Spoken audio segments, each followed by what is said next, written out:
We do have to wrap up on time today, so try to keep your answer brief. About 1 minute would be sweet. And for the audience, I will open the floor for questions afterwards, so please hold your question to the end. Um, it's obvious that the film uncovers so many issues in the food industry. What was your first impression of the movie, and which part of the movie related to you the most? Let's start with Billy. This is a subject that has only in the last couple of years come to my attention. Just how manipulated our food supplies become, and the whole issue of food security and being able to feed people, and just how dangerous our food sources have become. Um, I was quite unaware of just how serious it's gotten in the last, essentially 50 years since industrial food farming really started. Um, and I think this movie, just it, it lays down a lot of the information. How many people here have read Omnivore's Dilemma? Raise your hand. That's a brilliant book. That pretty much is what started me on, my education on industrial food and the dangers behind it. Well, this is Michael Pollan. He was in the movie. This is his second book. He's got a new one that just came out too. And this book is absolutely brilliant in defense of food. And he's got a little banner over here. Eat food, not too much, mostly plants. But he really breaks down. It goes from a detail than this movie did. It's an absolutely brilliant book. If you're interested in this subject, I suggest you all read this book. It's really good. Okay, Dylan. Cool. Yeah, I think for me, the movie when I first saw it gave me the motivation or asked the motivation to really look at the food systems we were using and decide on how we can make a positive change ourselves. I think it's remiss of anybody after watching that film to not really want to do something different or change the way that they're looking at the food systems, considering how broken they are. Yes, actually, to be honest, I'm very shocked that only food that has been involved a lot of parties. Nothing about things that we eat, but including the manufacturer and a lot of things that happen in US is about the capitalism. So when the grower they have no power to negotiate with the buyer, I think that start to be dangerous, and that I don't really see that it will be in Thailand, but not really exactly the same in Thailand yet. But I believe that this thing is should. I'm glad that and allow a lot of people to look at to watch this movie because it's actually is why inspiring at us when you start to be thinking about food a lot and you wanted to make it like a manufacturer, that capitalism would be coming and many type of food can be changed. Okay. Next question is, this movie was based on the food industry in the U.S. And do you see the same problem in Thailand? Where do you think Thailand is compared to this? Are we as bad, or we're not nearly, or what do you think? I think we're very lucky over here in Thailand that we're able to look at this and hopefully learn from the mistakes that were made in the United States. They don't have as much of a problem in Europe with industrial food production, and I think we're very fortunate over here that we're able to see this and say, "Oh my God, yeah, we can do something about it." We're seeing the advent of lots of more farmer markets now, and there's a lot of companies now. I mean, there's a lot of people here that are all in the organic food business. I think we're very fortunate to be living in a country where we're able to see what we did wrong in the United States. I agree with Billy, but I disagree. I think Thailand's just as bad, and there's so many things going on that we don't know about that we need to know about. And I think its prime example is like when you look at things like CP and how they control our food system here in Thailand to such a degree in every level. I think it's scary. And I think as well, when we look at the way the government here, uses their policies to implement things that obviously don't work and aren't in the favor of the farmer. For example, the rice pledging schemes. I don't think that we're that lucky here in that sense. I do think we're lucky because we do have the benefit of not being completely there yet, but I still think we really need to question a lot more about what's happening in the food systems in Thailand. Actually, I agree both and disagree with both as well. Actually, I look at CP is one of the good example because they've been the major food producers in Thailand, and we know that they have a lot of they call contact farming. So when mean contact farming mean that you need to buy seeds and buy food, animal food from them, and you need to sell to them. So they guarantee that they will buy everything. So when you do that, farmer have low authority, low power to negotiate. So that's the way that it's starting to be. But luckily that in Thailand, major food of us majorly is there's no processed food. There's no like burger, that's kind of thing. So that it not really close, but many of them are close in Thai. Actually in Bangkok, like because we have lots of fast food, but fast food is not main meal for Thai people because we still have a lot of thing to eat. And also one thing that I disagree with the movie with the movie that we watched it about they're talking about the danger of food. People they eat junk food, eat unhealthy food that they become unhealthy. Actually, at that part, I think that's about people habits, you know, eating habit rather than about food. Even though food are not like hamburger, they not really healthy. But if you eat it not regularly, eat something else, eat more vegetable, so that could be balance, you're healthy. Everything agree about this one except this part because I believe that food cannot harm you if you have a good habit in eating. Can I just say that I don't know if that's completely true with the fast food in Thailand because while we don't call it fast food here, everyone eats on the street. And a lot of the food that's coming in the streets coming from one or two suppliers. And what's in a lukchin pla? What's in a lukchin mu? Like we don't know. And most of that comes from unsustainable seafood sources and from farms like CP that produce the pork for those things. So I don't think that comparison is really fair. Actually, I would like to know what is Luxin Pa and also everything in sausage. But only one thing that I eat it because I trust our FDA and that the way they control. Am I wrong? I think, being American here though, I think the major difference though between, the United States and Thailand is that we have more choices here.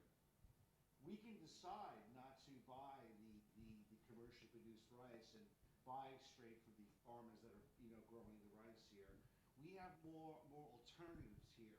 It's easier for us to step out of the system here in Thailand than it is in the United States. When you go to a supermarket like Safeway or Albertsons or whatever, you know, um, we don't have the kind of choices that we have here in Thailand. It's easier for us to work outside of the commercial, industrial, agricultural farms here. That's the big difference. Have you been to a supermarket and you've gone time?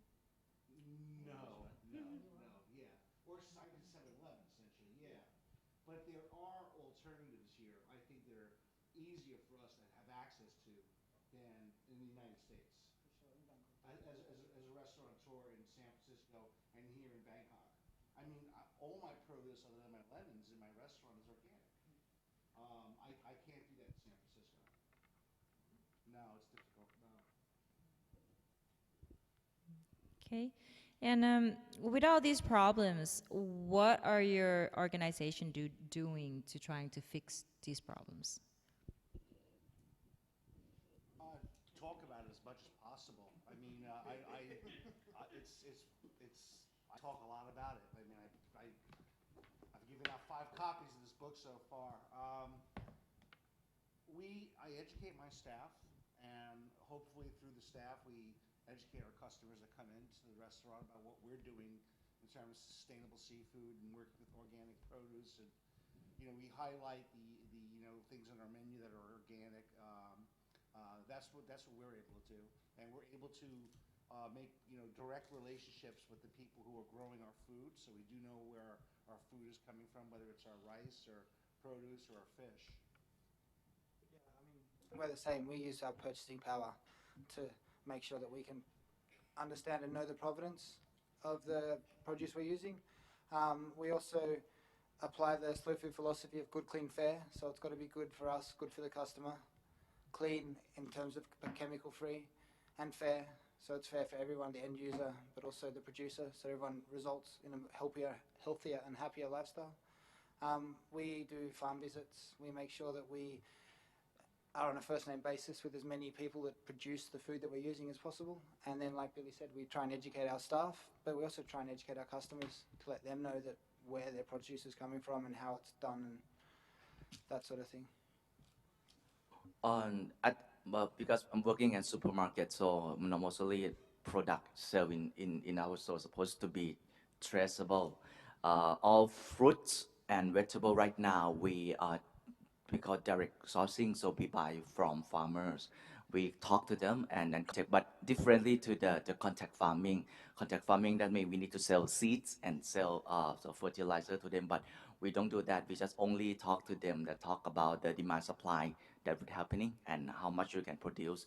And then when for doing that, so we know that our source of the product, and we have QR code on every product, so you can use it to look at where this product come from, what farm it come from, and when the product has been harvested. So it exactly telling time for customers, so customer would know that where the products come from. Is this really fresh or is not fresh already? And secondly, that we are doing is about, actually the movie have talked about this, about hunger, because there were a lot of food that has been waste after harvest because we did not really taking care of them well. So this year we're starting to be look at surplus food. Actually, in terms of food waste, you have been hurting a lot, but when they translate to be Thai, it's very negative. That means food that already become waste. So actually what we are talking right now, we talk about surplus food. So we look at our chain. So when we start to buy from our farmers, we start to be reducing the food has been damaged after harvest. In the past, when we don't buy from farmer directly, there will be a middleman that collect the product from farmer and sell to us, and that part actually is seem okay, but in reality, when you're doing that, the product that come to our DCs, we cannot buy everything because we have our standard, our QC. Some past QC we can buy, but if not really past QC, so it's have lower than standard, we cannot buy it. So there will be a lot of product that left over because we cannot buy it.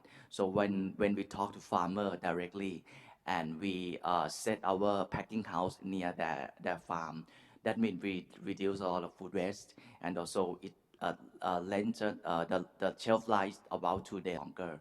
So we start to talk about this because we reduce waste after harvest, the fruit and vegetable, and also we start to be donate food that come from our chain, like rice. When the packet has been damaged, actually we cannot sell because when you put on that, it will be expired next month probably. When it damaged on the pack, you won't be able to guarantee that it will be that time. So we treat that as a waste, and normally we just throw it away. So we start to be donating this to a charity called Miller Foundation. So they produce food for the homeless in at the Metropolitan Office ตรงกรุงเทพมหานคร and they will do that every Thursday. So we turn that to be food. So this is some part that we want to do. You see in the movie that there's a part of a family said that we cannot afford to eat right. What do you have to say to these people? What advice do you have for them? I'd give the medicine a break and spend the money on the medicine on proper food. That's the first thing I would do. That's what really struck me, is they're willing to spend that much money on medicine rather than buying, healthy food. But I mean, that's it's like that because department has already happened, right? But if in turns everybody are able to think in advance that this little margin that you pay more for healthy food, you're saving your medical bill in the future, right? Yeah, the reversal, when someone, they talk in this, they hear about studies that have been done on Aborigines, that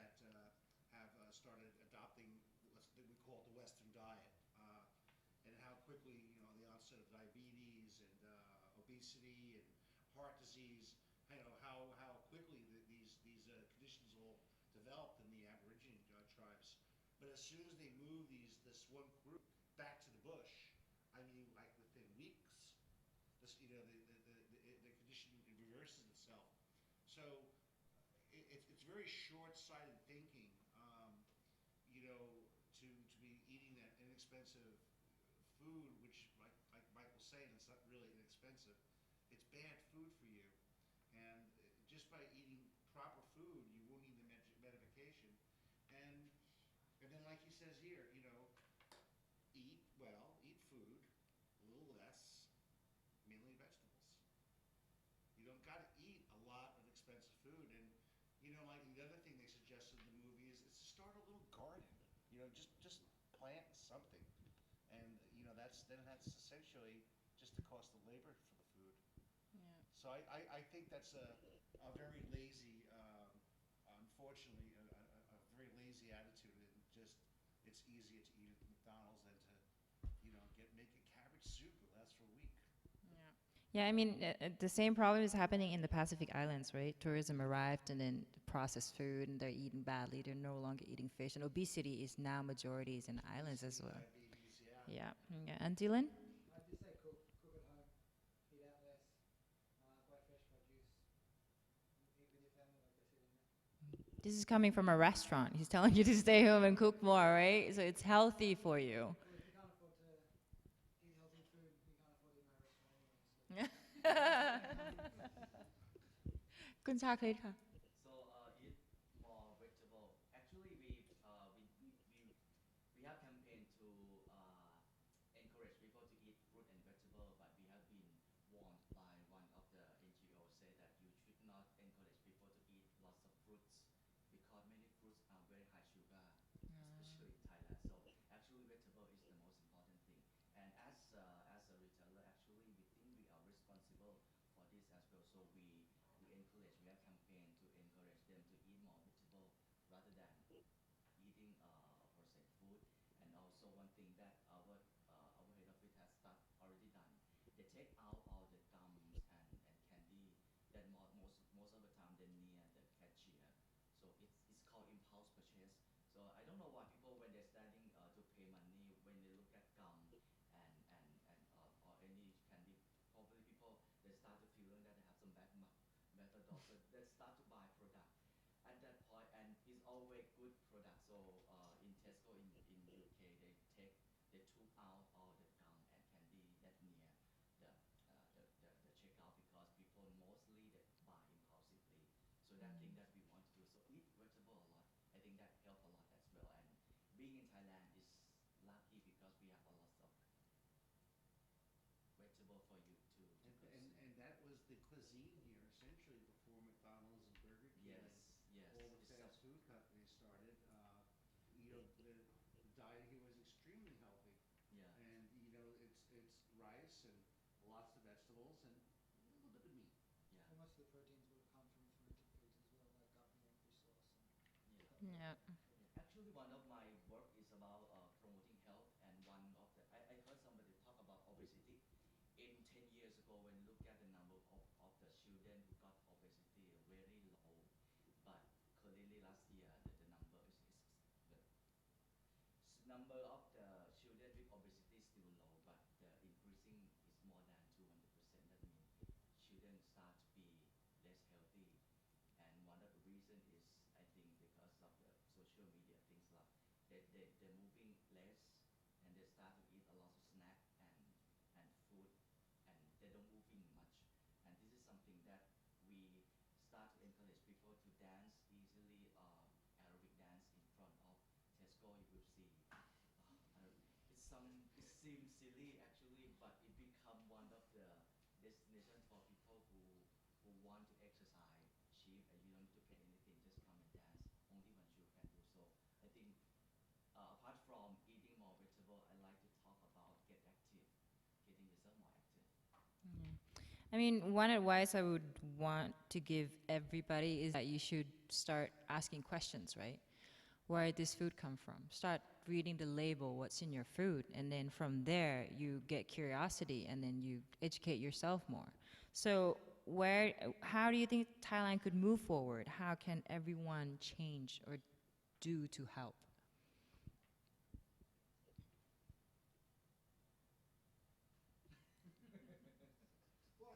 Started. I mean, as Billy was saying, there's already plenty of farmers markets happening here. There's already a lot of larger corporations taking on the role of helping people by doing certain things. So I think maybe the best way to do it is get into the schools and actually start working with the people that it's going to affect the most change, which is the children, and educate them. Changing school food and making sure that that's healthy as possible as well, I think is really important.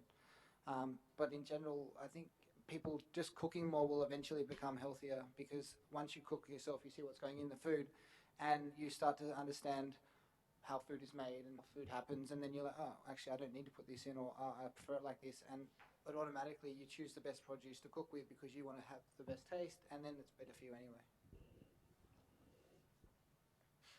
Yeah, I'm kind of at a loss. I think just you know events like this are what we can do, and it needs the conversation needs to continue, and people need to talk about it, and we need to read. Um, Besides watch movies, we need to read the books that are out there about this subject, because there's a lot of information out there that needs to be disseminated to everyone. คุณจักริด I think people need to be aware about what they eat. Like Darren said, you said like look chin pa, look chin gai. I never, I start to be aware about it, and as opposed to be knowing what's inside, because I believe even though it's look chin gai, but it's not totally chicken. They put something else. So people should aware about this one. They should be more should be living more healthy air in your life. So you should eat healthy and also getting active. I'm talking about getting active as well, because I know that eating is something that you need to eat anyway. So sometimes with the with the with opportunity, like people working in Bangkok like myself, sometimes we have less choice of food. But if we know that we eat unhealthy food, so next meal you start to be eating more healthy food. Or if you cannot do at all, actually exercise, it could be helping you. And so you can't wait and any manufacturer to give you only healthy food, but yourself, you need to know what you eat, and you need to know that what you can burn it out, and you need to balance yourself. Okay. Now I'll open the floor to the audience to ask questions. Anybody have any questions? Yes, please. My name is Pradeep. I'm a graduate of Sasin, and I'm also an entrepreneur with an interest in the food. My question really is specific to Thailand. I come from India, where we have predominantly vegetarian foods. And when I came to Thailand, I find that the choices for vegetarian is really, really limited, except for the J food months, when everything is For what? vegetarian, vegan or vegetarian, yeah. So my question is that a demand problem or a supply problem? Is that because there's no demand, Thai people just want to eat meat all the time? Or is that because there's not enough of supply of good vegetables, good vegetarian dishes, that there's such a limited choice? And I'm talking about normal restaurant. You go to any restaurant, you see the menu of the restaurant, what percentage is vegetarian, vegetable-based dishes, and what percentage is meat-based dishes. I think for me personally, I think it's probably a cultural thing, because Thais use fish sauce and everything. They use shrimp paste and everything. So for our restaurant, for example, we can't produce a lot of dishes vegetarian, because we want to maintain a certain integrity and standard, and also the safeguard the food heritage that we're serving. So we can't turn a green curry into a vegetarian dish, because we can't take the shrimp paste out of it. There are plenty of vegetarian options for Thai food, but you really have to be a bit more broader when you look, and don't just look at Central Plains.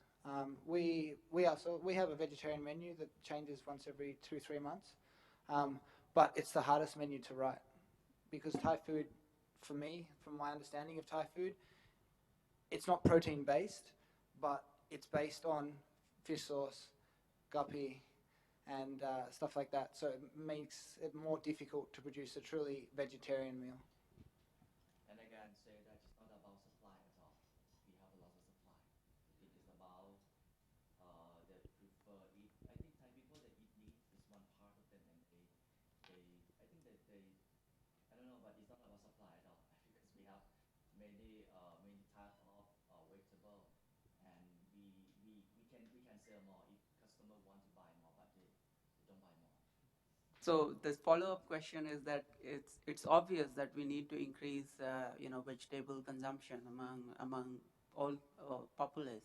So what's the way to promote that? It should be led by the chains, influencing through great vegetarian dishes, or it has to come from consumers, trying Well, to I have a adapt the question for you. taste. Does it have to be truly vegetarian, or can it be just less meat or no meat? Because you look at a lot of traditional Thai foods, there's not much meat or protein in them. Protein takes a secondary role in most Thai dishes. The first and most important aspect of the meal is rice, and then the second most important thing, and probably one of the more traditional items in the Thai repertoire, would be something like a namprik or a lon, and that's a small amount of protein with a lot of flavour, served with a variety of different local vegetables.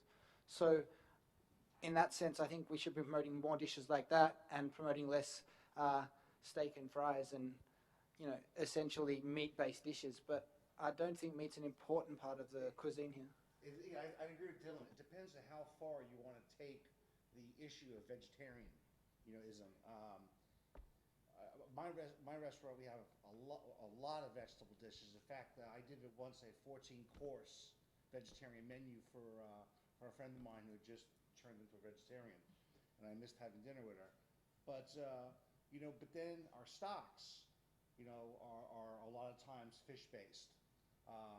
So I think I find it fairly easy out there. In most restaurants, I like vegetables, and I think that's a real true sign of an excellent chef is someone that pays attention to his salads and his vegetables. So a lot of times when I go to a nice restaurant, I'll just order salads and vegetables. All right. So I think there's plenty of choices out there, but depends on how far you need to take that. If meat stocks or fish stocks are out, it's going to be a little more difficult. Like Dylan said, with Thai food, there's always some type of protein somewhere hidden. Although it may not be right on the plate, it's usually in the background somewhere. And then in terms of who should be making these demands and where does the impetus come from, it has to come from the consumer. We have a business where we want to make our customers happy. If our customers are demanding more vegetables, we're going to put them on the menu. That's what I did at my restaurant. I told my chef, I'm sick of the cream, I'm sick of this. I want to see more fruit salsas, I want to see more purees, I want to see a lot more vegetables on my menu for me as a consumer. So I think that's where it's got to come from. You've got to ask, you got to demand. Okay. We still have half an hour, so we will continue the Q&A the session. But Kun Shakrit has another engagement that he has to tend to. So please give a warm thank you to Kun Shakrit for taking the time to join our panel. Thank you very much. Nice to see you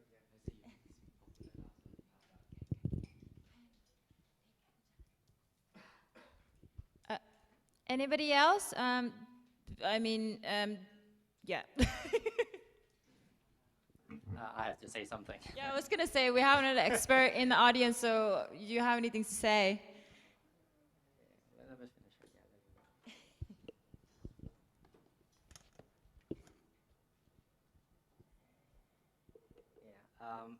Spencer's been working in Thailand for organic industry for over 6 years when we were first starting. The film, right, is a film, okay? It's very true, America, sure. My comment with working with farmers in Thailand in here, I don't think there's any perfect system per se in here. People talk about contract farming is bad, which it may not be. Contract farming is bad, it may not be. It depends on the operators. Depends how they care about the farmers per se in here, per se. And to put a very generalized pictures on the whole thing is hard because the gentleman mentioned that there's less obesity. It may not be true because obesity moves to the less underprivileged people. When they have less income, they move in more sugary things in here, whereas the high educated people are more conscious when they eat things in here, able to eat well. Okay, so what I'm seeing in Thailand, sharing with many people in here, every country is different. And Thailand is very unique because you have a very good food culture and a very good family cultures of eating together, slow food, eating slow, unlike the American. You know, I must say, Americans is everything fast, fast, fast. They care. Yeah, in general, they care less about what they're eating and very meat-based in here. So that the fast food things are very rapidly picking up. And whereas in Asia and many other places, it's relatively slower. But having said that, one of the dangers I see it in Thailand in here, we are moving into the modern trade. You see more supermarkets pushing food into the market at very cheap rate. You have the macro, we have, all different things up there. You have more and more import things, high quality things coming into here, per se. Cheaper food coming from China in here will come into play as well in here. It's very quite dynamic, per se. Back to the whole things with it, I see you talk about CPs in here. I was with CPs in looking at their contract farmings in the pig farms in here. The interesting part with Thailand per se in here, or as a matter of Asia in here, many of them are not like America, where it's a big farm, acres and acres or hectares and hectares. Pig farms in Thailand are very small farms, family farms. Maybe they have 50 pigs, 100 pigs, 200 pigs or so in here. And surprise in here is that there are very entrepreneurial spirit into play in Thailand, per se. So the contract farming, per se, is giving the opportunities who are not farmers. They are not farmers. They are government officers. Before they retire, they move in being a farmer. So they start a business. They want to start a business, but nothing to do. They have a piece of land. So there's a model in CP, or kind of like a franchising, giving all the techniques, all the feed and everything in place in here to start their business.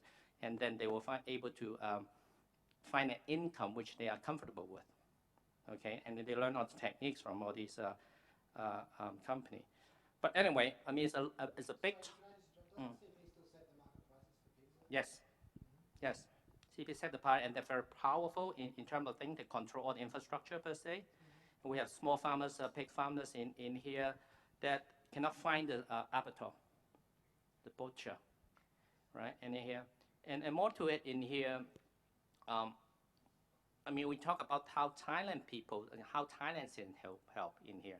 I mean, restaurants like Bolan, I know very well Bolan and Dylan first time met, really caring about the farmers, doing very good in promoting the farmers market and the whole things per se in here. Yes, very, very good in here. I think as with all all countries, not only Thailand per se in here, it's the catering industry, which must be very, very important role to go for the most quality food and most local food, and spreading the message out. Once you have the quality food into place in here, right, you will make the difference. You look at the food in most of the, shall I say, CPs and better growth in here. The picture talk about 2008, right? 2008 stopping at 48 days. Now the industry, the chicken industry is moving to 42 days. And then one thing they didn't mention is that the food, the chicken feed, they feed into the chick is reduced by a third. Okay? So you even, make the whole chicken hormone thing. And if I talk to many chefs, and most of them good quality chefs, they said there's no chicken in Thailand because the chicken is getting more and more horrible, tasteless. Okay, they have to put more spices, cayenne and in here. But on the other hand, there's a big demand of good quality chefs looking for good quality produce. The whole thing is they're willing to invest or pay 1,000 baht per kg of tomatoes from Italy, just getting the qualities of the whole thing, organically produced in here. So what I'm saying that is everything is dynamic per se in here. And Thailand have a beauties of agricultures and food thing in here. It can be different, right? It does not have to follow the food path as was the food incomes into place in here. So that if you can move into the quality side of the people, and the caring and quality food side of the whole things in here. I'm sorry I take a lot of times in here, but again, I can talk a lot of things about this one. Just want to share with you in here that Thailand is quite unique, and a lot of good people and a lot of good farmers around in here. One of the things lacking is the infrastructure. It's getting harder and harder. And the recent case of the GMO thing is even worse. The governments are not supporting in any way and getting backward in a certain way. Allow me to say that in here. So the whole thing back to again is the Food Inc. message at the end of the day is mentioned about the hands is in the market. The consumer needs to be educated, understand what they have to have in here, and make the voices. And how do they make the voices in here? Is go for the quality of the food, right? I mean, you cannot just keep saying, okay, read the labels, right? And then when the consumer cannot tell the difference of the food that's a label or not label, And that, again, back to the education of the food, And the food industry can play a fundamental role, in my opinion, to make the changes. Thank you. I mean, I don't know if Billy feels the same. When I go back to the States, I feel that there's no food in food. I eat twice as much in the States, and I'm hungry in half as much time. I mean, I get hungry every 3 hours when I eat so much more. Do you feel the same in the States? Yeah, definitely, it's easier to make better food choices here than it is when I go back to the States. Yeah. I shop at Whole Paycheck, Whole Foods and stuff. That's probably some of the best. There is, segments of the market back in the States that are improving in places like Seattle, Oregon, California. But I do find it easier to eat better here than I do in the States. Yeah. And speaking of slow food, I mean, Dylan, you and other chefs with Billy and Kundi and many other chefs in Thailand are starting another movement in Thailand. Can you tell us a little bit about it?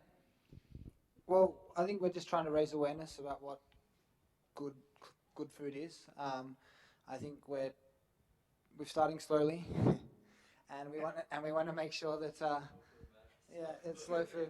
Very But slow. everyone's everyone's welcome to slow food. At the moment, we are registered as the Bangkok Convivium, I think, online. So yeah, you can get involved, and we're looking to host events. We want to start really educating people and getting involved in the education of food, as well as safeguarding of Thai food heritage, especially, and looking at where our food comes from and the systems that are involved with that, basically. Okay. Does anybody else have questions? No? No? Yes, please. In fact, I would like to announce and let you know that a couple days ago, December 10th, is actually Terra Madre Day, Terra Madre, Mother Earth Day. It's a day when people all around the world get together in their homes, cook their local food, and bring their friends together and talk about the importance of food. So that's December 10th. But this is like 5 days later. There's still places around the world that still celebrate this day by doing so. I think promoting slow food is very simple. Go back to your kitchen, start picking up your kitchen tools, and do it in your own home, and then invite your friends over. And I think it's so simple. That movement is so connected, so related to us. It doesn't have to be something big festival. It can be in your kitchen, as Dylan said. Go back to your kitchen, cook, and bring that skill back, and bring back that. It doesn't have to be local Thai food only. It can be any food around the world that you're familiar with, but you want people to be aware of what you do. But to be sure, it's good, clean, and fair, and among us all. So go back to your kitchen, and maybe tonight cook with your loved ones and enjoy celebrating Terra Madre Day with us. Okay. Yeah. And for those of you who believe in the cause of what Slow Food is doing, they also accept donations to try to get them started. And I don't know about you, but the first time I watched this documentary, it opened my eyes and it made me think and make changes of what I put in my body. So I hope that this event and this panel was just as useful for you guys, and it makes you think a little bit of what you're eating every day, and maybe start to make changes a little day by day. So I would like to thank you, our panel, Kun Billy, for taking the time again to be one of our panelists. Kun Dylan again. We have analysts. Thank you. Khop kunค่ะ Looking out the window, I have a feeling we're kind of preaching to the choir right here. And then tomorrow.